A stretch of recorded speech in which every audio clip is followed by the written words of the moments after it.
Hello everyone and welcome to my channel. My name's David. I'm a lifelong sufferer of depression, and here on this channel I want to offer a place that you can come to get information about depression and other mental illnesses, and be in a laid-back place to where there's no judgment or shame. Today I want to discuss the 7 reasons why teenagers don't ask for the help they need. The number one reason is they don't want a disappointment. It's shame. They don't want to bring shame on their parent to have to ask for help, because they don't want their parent to think that they've raised a bad child or they've raised a problem child. A lot of times the parents don't truly understand the mental illness that the child has, and even the parent will make it even worse.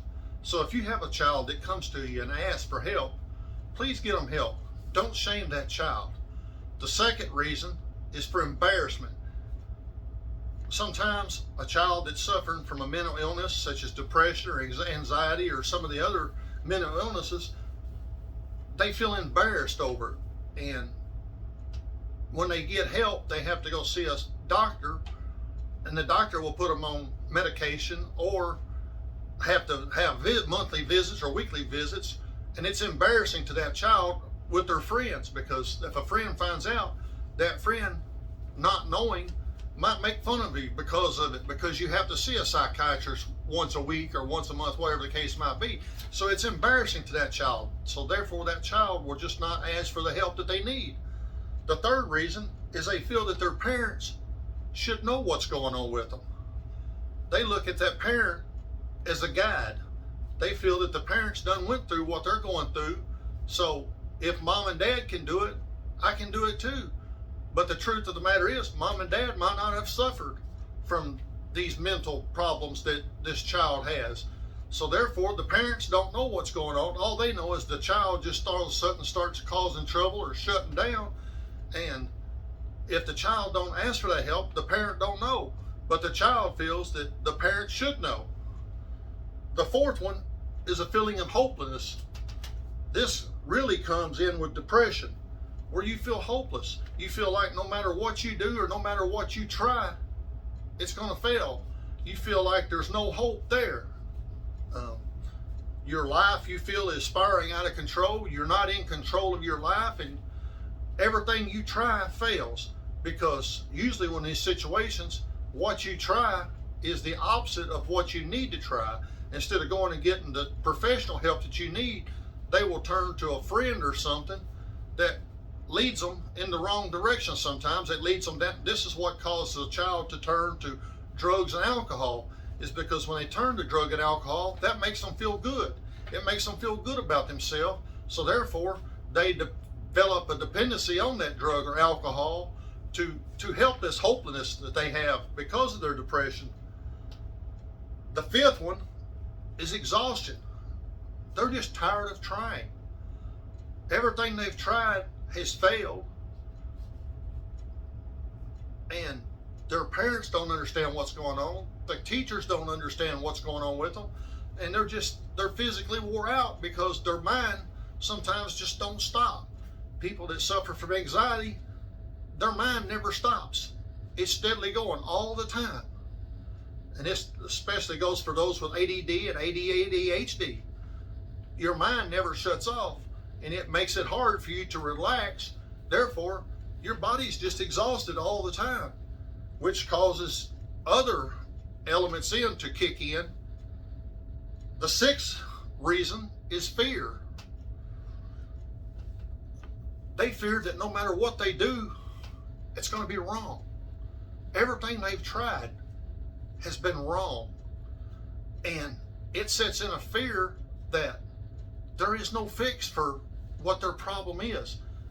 They get down to rock bottom to where they feel that there's no way to overcome the problems that they are suffering from. And when this gets to this point, it gets very dangerous. This is why we see so many teenagers turn to drugs or alcohol or even suicide, is because they feel that there's nothing they can do to change what they're feeling. And the last one, number 7, is what I'm going to call magical thinking.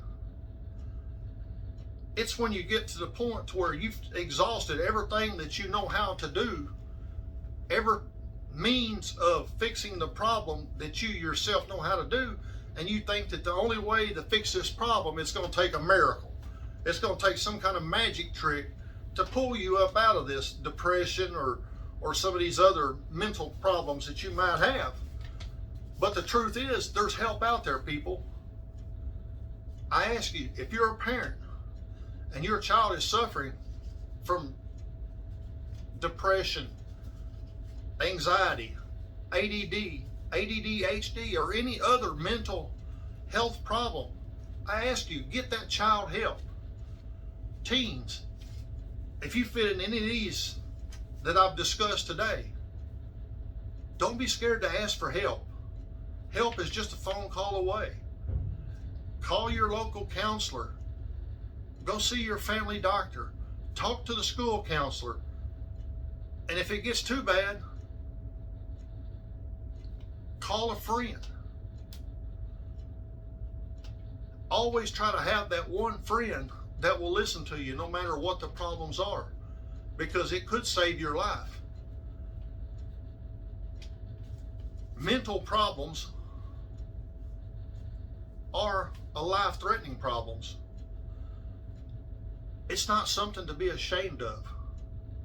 90% of all Americans suffer from some kind of mental health problem. Those numbers don't lie. You're not the only person like that. So ask for help. Don't feel like it's embarrassing or that you're letting your parents down to ask for help. I myself have asked for help. It took me a long time to ask for help, but I did, because I didn't know that there was help available. And I was brought up in a household to where men just sucked it up. We didn't ask for help for our mental health problems. But as life goes on, I've learned it's okay to ask for that help. I'm going to close tonight with this message.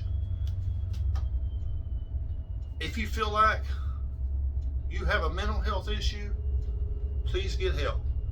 It could save your life.